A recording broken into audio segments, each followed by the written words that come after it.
Bumalik sa Ehipto ang mga kapatid ni Jose. Ika-43 kabanata. Lumala ang taggutom sa Kanaan. Naubos na ng pamilya ni Jacob ang pagkaing binili nila sa Ehipto. Kaya inutusan ni Jacob ang mga anak niya. Bumalik kayo roon sa Ehipto at bumili ng kahit kaunting pagkain. Pero sumagot si Juda sa kanya, binalaan po kami ng gobernador na huwag na po kaming magpapakita sa kanya kung hindi po namin kasama ang aming kapatid na si Benjamin. Kung pasasamahin po ninyo siya sa amin, babalik kami roon para bumili ng pagkain. Pero kung hindi po kayo papayag, hindi po kami magpapakita sa kanya kung hindi namin kasama ang aming kapatid. Sinabi ni Jacob, bakit binigyan niyo ako ng malaking problema? Bakit ipinagtapat niyo pa sa gobernador na may isa pa kayong kapatid? Sumagot sila, kasi po lagi niya kaming tinatanong tungkol sa pamilya natin. Nagtanong siya kung buhay pa ba ang aming ama at kung may iba pa po kaming kapatid. Kaya sinagot po namin siya. Hindi po namin inaasahan na sasabihin niya sa amin na dalhin namin sa kanya ang kapatid namin. Kaya sinabi ni Juda sa kanilang ama, Ama, pumayag na po kayo na isama namin si Benjamin para makaalis na po kami agad at makabili ng pagkain para hindi po tayo mamatay lahat sa gutom. Igagarantiya ko po ang buhay ko para kay Benjamin. Singilin po ninyo ako kung ano man ang mangyari sa kanya.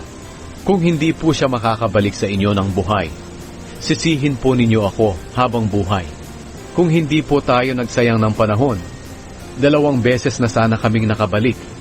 Sinabi ng kanilang ama, kung ganoon, umalis na kayo.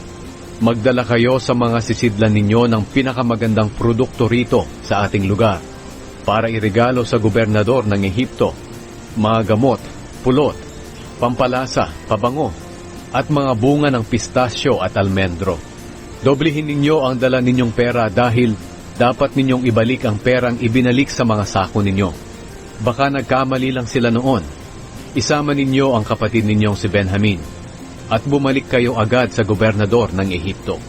Naway hipuin ng makapangyarihang Diyos ang puso ng gobernador para mahabag siya sa inyo at ibalik niya sa inyo sina Simeon at Benjamin. Pero kung hindi sila makabalik, tatanggapin ko na lang ng maluwag sa kalooban ko. Kaya nagdala ang magkakapatid ng mga regalo at dinoble rin nila ang dala nilang pera. Pagkatapos, umalis sila papuntang Ehipto kasama si Benjamin at nakipagkita kay Jose. Pagkakita ni Jose na kasama nila si Benjamin, inutusan niya ang tagapamahalang alipin. Dalhin mo ang mga taong ito sa bahay. Magkatay ka ng hayop at magluto, dahil magtatanghalian sila kasama ko. Sinunod ng tagapamahalang alipin ang utos sa kanya. Kaya dinala niya ang magkakapatid sa bahay ni Jose. Natakot ang magkakapatid nang dinala sila sa bahay ni Jose. Dahil inisip nila, baka dinala tayo rito dahil sa perang ibinalik sa mga sako natin noong una nating pagparito. Baka dakpin nila tayo at kunin ang mga asno natin at gawin tayong mga alipin. Kaya nakipag-usap sila sa tagapamahalang alipin habang nasa pintuan pa lang sila ng bahay. Sinabi nila, Ginoo, sandali lang po. May sasabihin lang po kami sa inyo. Pumunta po kami rito noon para bumili ng pagkain. Nang papauwi na po kami, nagpalipas kami ng gabi sa isang lugar at doon namin binuksan ang mga sako namin at nakita po namin sa loob ang perang ibinayad namin para sa mga pagkain. Narito ibinabalik na po namin. Nagdala pa po kami ng karagdagang pera para bumili ng pagkain. Hindi po namin alam kung sino ang naglagay ng pera sa mga sako namin. Sumagot ang tagapamahalang alipin, Walang anuman iyon. Huwag kayong matakot. Ang inyong Diyos na Diyos din ng inyong ama, ang siyang sigurong naglagay ng perang iyon sa mga sako ninyo. Natanggap ko ang bayad nyo noon. Pagkatapos, dinala niya si Simeon sa kanila. Pinapasok ng tagapamahalang alipin ang magkakapatid sa bahay ni Jose at binigyan ng tubig para makapaghugas sila ng kanilang mga paa. Binigyan din niya ng pagkain ang kanilang mga asno.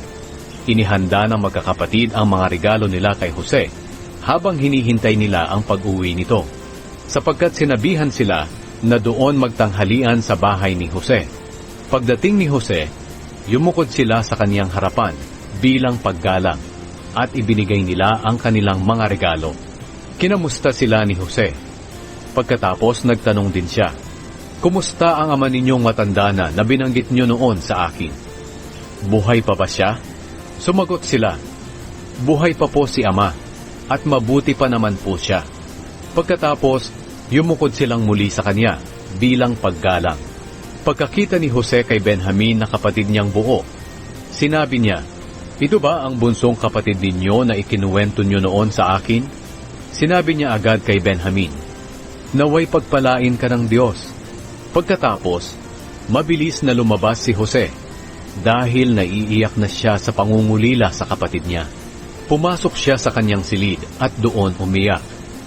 Pagkatapos, naghilamos siya at bumalik sa kanila na pinipigil ang kanyang nararamdaman. At nag-utos siya na ihanda na ang pagkain. Iba ang mesa na kinainan ni Jose. Iba rin ang kinainan ng kanyang mga kapatid. At iba rin ang sa mga Ehipsyo na doon din na nanghalian. Sapagkat hindi kumakain ang mga Ehipsyo na kasama ang mga Hebreyo sa isang mesa. Dahil kasuklam-suklam iyon para sa kanila. Nakaharap kay Jose ang mesang inuupuan ng kanyang mga kapatid. Nagtitinginan ang magkakapatid dahil nagtaka sila na magkakasunod ang pagkakaupo nila sa mesa mula sa panganay hanggang sa bunso. Hinainan sila ng pagkain na galing sa mesa ni Jose, pero ang ibinigay kay Benjamin na pagkain ay 5 beses ang dami kaysa sa iba. Nagsikain sila at nagsiinom kasama si Jose.